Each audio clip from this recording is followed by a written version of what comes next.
ನಮ್ಮಮ್ಮ ಇದು ಅಲ್ಲಾಡ್ತಾ ಗಾಡಿಗೆ. ಚೆನ್ನಾಗಿದೆ, ಒಳ್ಳೆ ಗಾಳಿ, ಒಳ್ಳೆ ಗಾಳಿ ಇದೆ.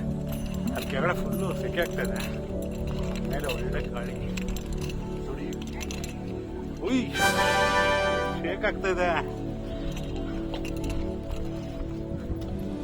ಫುಲ್ ಶೇಕ್ ಆಗ್ತಾಯಿದೆ ಗಾಳಿಗೆ, ತುಂಬ ಶೇಕ್ ಆಗ್ತಾಯಿದೆ.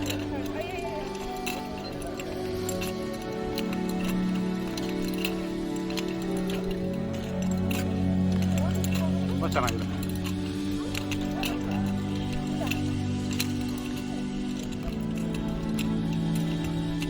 ಫುಲ್ ಬ್ರಿಡ್ಜ್ ಹೋಗೋಣ, ಆ ಕಡೆವರೆಗೂ ಹೋಗೋಣ ಏನಿದೆ ಅಂತ.